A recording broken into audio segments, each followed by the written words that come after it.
Here we have the byoc wah kit. This is what the full kit would look like. Has the 4 screws and rubber feet, the base plate, the rocker enclosure.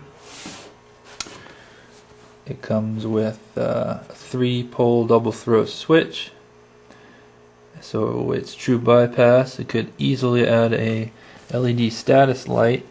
The kit will not come with the status light, and the enclosure will not be drilled for the status light, so if you wanted to add that, you'd have to drill that yourself.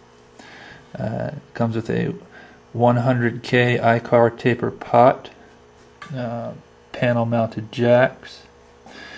The DC jack is board mounted, and the reason for this is that for the people who order the drop-in kits, it'll be very easy for them to use rather than having to drill out their old Dunlop or old Vox enclosure to fit a panel mounted DC jack.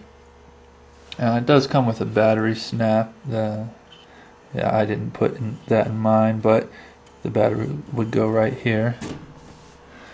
I should point out that this is technically a prototype circuit board, but this is exactly what the production board will look like, only it will have the green solder mask and the silk screening for the component layout, since this is the final revision of the prototype.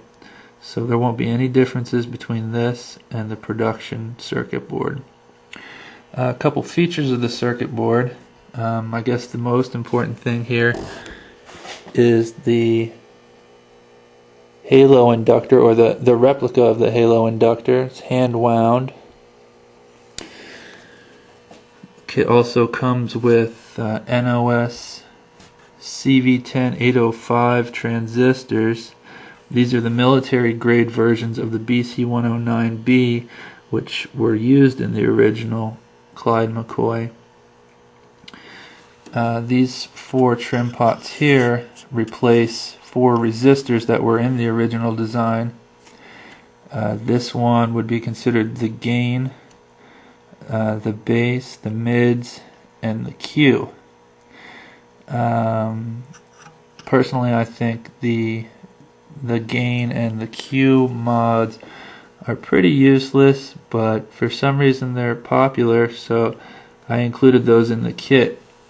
Now the mids and the bass mods are very useful, though, for shaping your tone. I mounted these in a position on the circuit board so that it would be very easy for you to pull these out and replace them with panel mounted potentiometers right here, so that you could put knobs on the outside here and easily adjust them on the outside. This area right here is the output buffer, so that you can use your wah in front of a fuzz rather than after the fuzz, because the tone is much better when you use the wah in front of the fuzz. You can see it's an IC based buffer. This trim pot right here adjusts the output level of the buffer. We move this transistor out of the way right here. You can see these eyelets right here are intended to be used with a switch, so that you could turn the buffer on or off if you wanted to. This area right in here, if you wanted to add the switch, you could drill out and add that buffer on off switch. The kit doesn't come with that switch. If you wanted to, you don't have to use the buffer if you don't want it. If you don't want it at all, just remove that little jumper right here. This cap right here, capacitor, is quote, the range capacitor. The kit will come with an extra capacitor value to mod it to more boutique value.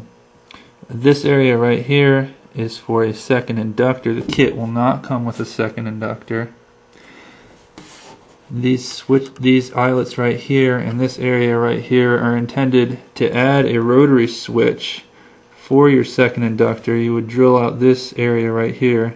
The kit, of course, won't come with this switch or the second inductor, but if you did want to buy a different inductor, like say a Fazel, for example, you'd add the Fazel right here and use the switch to switch between the two for the halo tone or the Fazel tone, or you could also wireless switch to put the two in series for a completely different inductor tone. And that's pretty much it for the new wah kit.